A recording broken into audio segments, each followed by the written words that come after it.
일단 오늘은 요한복음 10장 11절부터 읽을게요. 10장 11절. 나는 선한 목자라. 선한 목자는 양들을 위하여 목숨을 버리거니와 삭구는 목자가 아니요 양도 제 양이 아니라. 이리가 오는 것을 보면 양을 버리고 달아나나니 이리가 양을 물어가고 또 해치느니라. 달아나는 것은 그가 삭구는 까닭에 양을 돌보지 아니하느냐. 나는 선한 목자라. 나는 내 양을 알고 양도 나를 아는 것이 아버지께서 나를 아시고 내가 아버지를 아는 것 같으니 나는 양을 위하여 목숨을 버리노라. 그러니까 양과 목자의 관계는 어떻게 알 수 있어요? 양과 목자의 관계는 여기 말씀처럼 나는 양을 위하여 목숨을 버리노라 한 말씀처럼, 그러니까 양인지 아닌지 어떻게 알 수 있냐 하면 역으로, 그러니까 양의 입장에서 보자면은 어떤 양이 참된 목자 양인지 알 수 있는 그 하나의 뭐랄까 증거랄까 특징이 뭐냐 하면 목자가 나를 위해서 양을 위해서 목숨을 버렸다라고 하는 것을 인정하는 자, 그 자들이 이제 양이라고 하는 거지. 근데 이제 그것으로 사실은 이제 충분한 거예요. 목자가 양을 위해서 목숨을 버렸다라고 하는 것으로 그것만으로 그냥 충분한 거야. 그거 이외에 다른 게 이제 붙게 되면 그게 이제 불순물인데, 그럼 사실 모든 사람들은 다른 요건을 갖고 목자를 구하거든. 그러니까 양들 입장에서 목자를 구할 때에는 뭔가 개인적인, 독자적인 자기의 삶을 위한 필요를 따라서 목자를 구하거든. 그러니까 양의 입장에서 양의 필요와 어떤 목적을 위해서 이렇게 요구되는 목자는 다 이제 삭군이라고 하는 거예요. 양도 자기의 필요를 따라 목자를 구하겠지만 당연한 거지. 삭군이라고 하는 어때? 삭군도 마찬가지지. 삭군도 자기 입장에 자기 목적을 위해서 양을 구하는 거거든. 그러니까 피차 자기의 필요를 따라서 이렇게 거래 조건이 맞으면 함께 한다라고 하는 거. 그게 이제 참된 교회도 아니고 참된 목자와 양의 관계도 아니고 이 땅에서 막 굉장히 많이 이제 퍼져 있는 인간의 집단이 되는 거죠. 그래서 여기서 예수님 하신 말씀 가운데 참된 목자와 양의 관계라고 하는 것은 양들을 위해서 목숨을 버렸다라고 하는 그것으로서 이제 확증이 되는 거예요. 그거 이외에 다른 어떤 증거를 구한다고 하는 것은 삭군 목자이기도 하고 또 어때? 가짜 양이기도 하다는 거지. 여기 예수님이 특별한 비유를 들었어요. 뭐냐면은 그 15절에 아버지께서 나를 아시고 내가 아버지를 아는 것 같다, 그런 표현을 하거든. 그러니까 목자와 양의 관계라고 하는 것은 아버지와 아들 관계와 같다고 하는 거예요. 근데 여기서 아버지와 아들의 관계라고 하는 것은 어떻게 형성이 되는 거지? 포인트는 그거죠. 아버지와 아들이라고 하는 것은 여기서 어떤 행위에 의해서 그 형성된 관계가 아니란 말이지. 그러니까 고용주와 그리고 어떤 그 피고인 있는 사용자와 뭐 노동자의 어떤 그런 관계성 속에서는 자기의 어떤 의사에 따라서 관계를 형성할 수가 있잖아요. 그러니까 우리의 개인적인 자율적인 선택과 의사에 따라서 관계를 형성할 수가 있지. 대학교 들어가면 교수와 학생, 그것도 내가 택한 거지. 근데 아버지와 아들이라고 하는 거, 혹은 아버지와 딸이라는 관계는 거기에서 어떤 그 아들과 아들의 자율적인 의지로서는 아버지를 바꿀 수가 없지. 그러니까 아버지와 아들의 관계와 마찬가지로 이것은 그냥 숙명적으로, 하나의 운명적으로, 그러니까 선천적으로 연결된 관계라고 하는 것이 참된 목자와 양의 관계라고 하는 거죠. 그러니까 우리가 뭐 예수를 나는 믿어, 내가 예수를 믿으니까 예수는 나의 구원자야, 이건 아닌 거예요.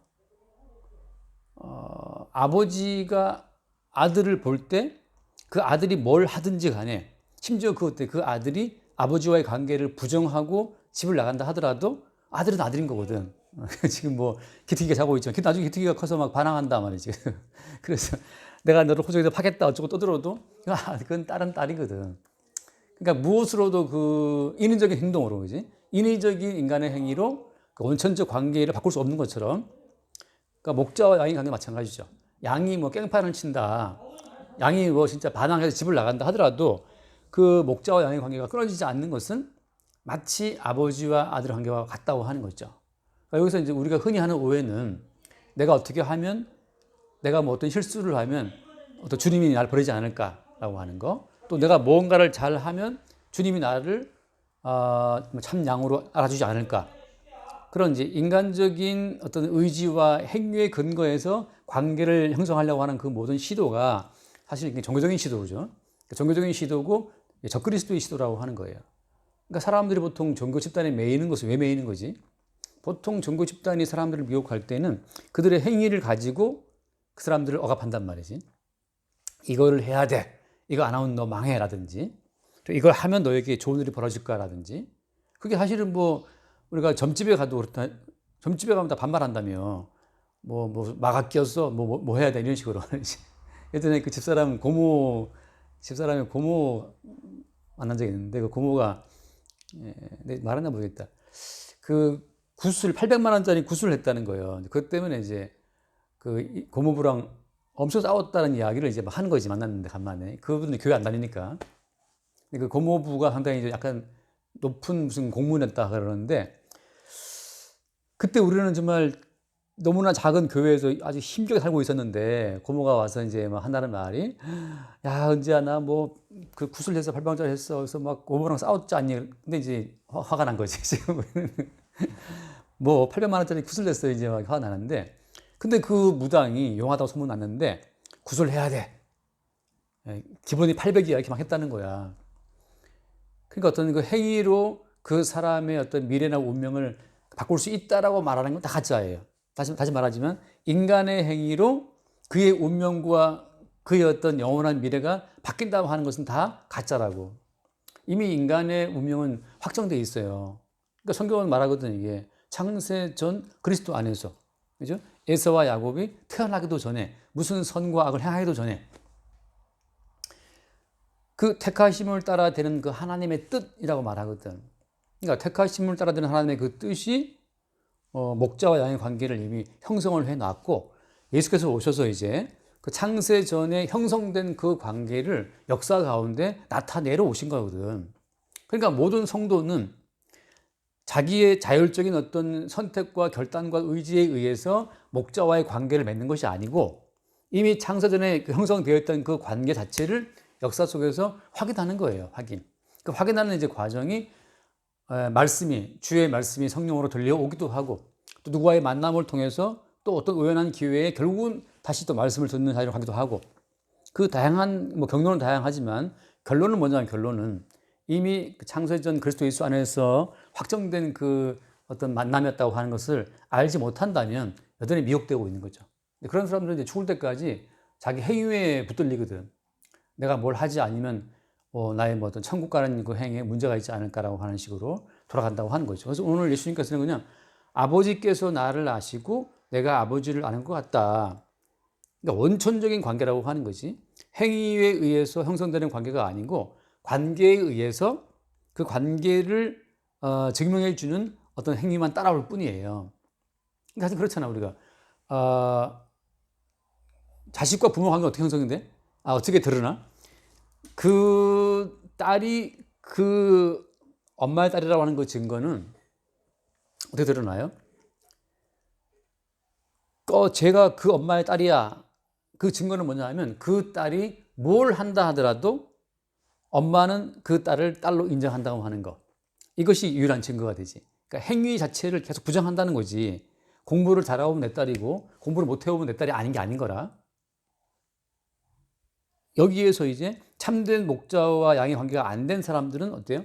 평생 이제 행위에 의해서 관계가 흔들릴 것을 우려한다고.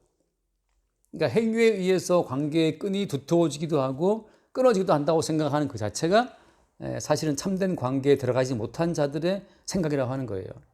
그러니까 은지가 복학을 안 하고 계속 알바를 하고 있나 봐. 근데 그러니까 이제 복학 빨리 해라. 근데 이제 그 딸이 엄마 말을 듣겠냐고 또 안 듣잖아. 안 듣는단 말이지. 그러니까 엄마의 말을 듣지 않아도 딸은 딸인 거지.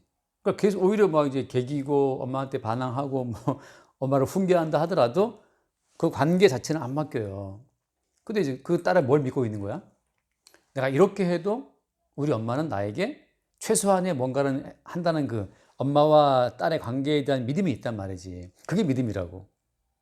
그러니까 그 믿음이 있는 자식들은 마음껏 깽판을 치죠. 개특이가 이제 앞으로 뭔 짓을 벌일지 모르지만, 근데 개특이가 뭘 한다 하더라도 그냥 내 딸인 것은 분명한 사실인 거지. 그러니까 그걸 믿는 믿음 속에서 걔가 뭔가를 한다면 그 믿음이 걔를 구원하는 거죠. 그런 것처럼 성도도 마찬가지예요. 이미 뭐로 그 관계의 그 확실성은 무엇으로 확정되어 있어요? 다시 말하지만 거기 나와 있는 것처럼 11절도 마찬가지잖아. 나는 사람 목자라 사람 목자란 양들을 위하여서 목숨을 버린다. 양들을 위해서 목숨 버린다고 한 것으로 이미 확정이 되어 있고, 또 뭐라고 얘기했어요? 그 15절 말씀에 나는 양을 위하여서 목숨을 버린다. 이미 예수님께서는 나는 양을 목숨 바친다고 하는 것으로 이미 그 어떤 관계의 확실성을 예수님의 자기 죽음으로 이미 확실히 증거해주고 있다는 거지. 따라서 십자가에 못 박히신 예수 그리스도 앞에서 그분의 일방적인 사랑과 그분의 일방적인 희생에 의해서 형성된 관계라는 사실을 아는 자들은 자기 행위에 대한 믿음을 버리게 되죠.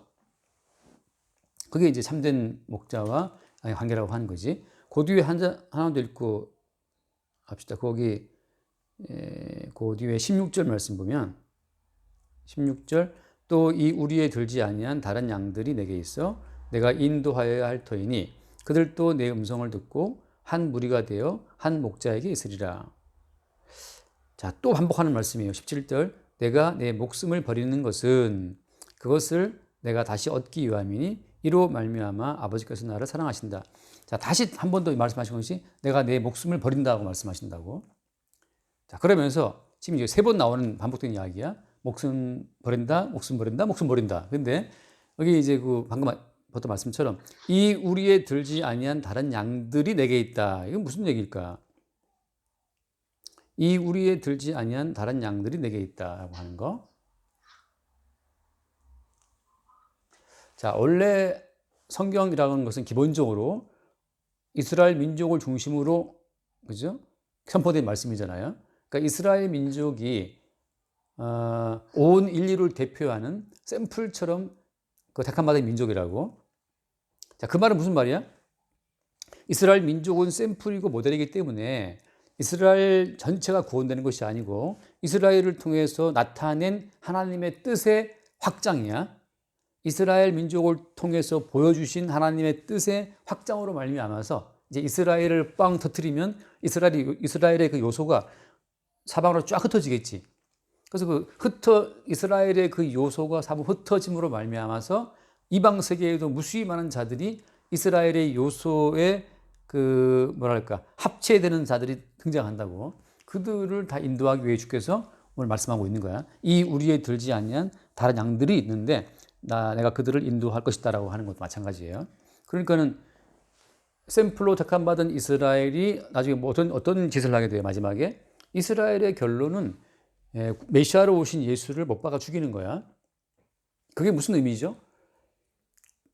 자, 이게 참 중요한 의미예요.